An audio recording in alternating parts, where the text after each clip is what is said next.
Hello అండి అందరికీ. రీసెంట్గా ఏపీ హైకోర్టు కొన్ని సంచలనమైన ఆదేశాలు అయితే జారీ చేయడం జరిగింది. ఆదేశాలు ఎవరికో తెలుసా?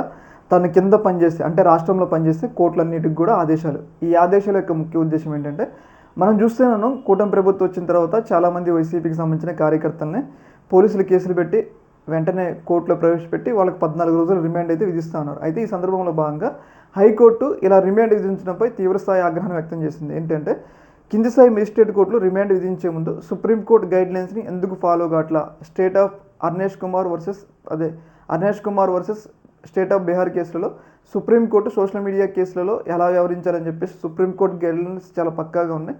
మీరు ఆ గైడ్లైన్స్ ఫాలో కాకుండా పోలీసులు తీసుకొచ్చిన వెంటనే వాళ్ళ మీద పెట్టిన కేసు తప్ప నిజమా అని కాకుండా వెంటనే రిమాండ్ విధించడం ఏంటి అని చెప్పేసి కింది స్థాయి కోర్టులకి హైకోర్టు తన సంచలనమైన హెచ్చరికలు అయితే జారీ చేయడం జరిగింది. అలాగే ఇది ఇలా రిపీట్ అయితే కోర్టు ధిక్కరణ చర్యలు కూడా తీసుకుంటామని చెప్పేసి హైకోర్టు తన అభిప్రాయాన్ని అయితే చెప్పడం జరిగిందనమాట. యాక్చువల్ ఏంటంటే ఈ న్యూస్ అనేది ఒక రకంగా వైసీపీ కార్యకర్తలకు పెద్ద ఊరటనిచ్చే అంశం. ఎందుకంటే ఒకవైపు టీడీపీకి సంబంధించిన వాళ్ళు పెద్ద పెద్ద మాటలు మాట్లాడుతూ జగన్మోహన్ రెడ్డిని వైసీపీ పార్టీల కీలకమైన నేతలు తిడుతున్నా కానీ వాళ్ళ మీద ఎలాంటి కేసులు లేవు. కానీ సోషల్ మీడియాలో ప్రభుత్వాన్ని విమర్శిస్తూ వైసీపీ కార్యకర్త ఏమైనా విమర్శ చేస్తే వాళ్ళ మీద వెంటనే కేసు పెట్టి వేధిస్తున్నారు, మనం చూస్తున్నాను. అయితే ఇలాంటి సందర్భంలో ఇలా కేసులు నమోదవుతున్న సందర్భంలో హైకోర్టు కలెక్ట్ చేసుకొని ఇలా మెజిస్ట్రేట్లకి ఇలా రిమాండ్ విధించకూడదు, మీరు సుప్రీంకోర్టు గైడ్లైన్స్ పాటించాలంటాం అనేది ఒక రకంగా వైసీపీ కార్యకర్తలకు పెద్ద ఊరటనిచ్చే అంశం. మరోవైపు టీడీపీ ప్రభుత్వానికి ఒక పెద్ద షాక్ అని మనం చెప్పుకోవాలి. అయితే ఇక్కడ ఈ అంశం ఇంత తెర మీదకి రావడానికి ఇంత చర్చ జరగడానికి ప్రధాన కారణం ఏంటంటే, మనం రీసెంట్ డేస్లో చూసినాం తెలంగాణలో మహా టీవీ మీద బీఆర్ఎస్కి సంబంధించిన కార్యకర్తలు పెద్ద స్థాయిలో దాడి చేశారు. అక్కడ ఉన్న కార్లు, ఫర్నిచరు అంటే ఒక రేంజ్లో దాడి చేశారు.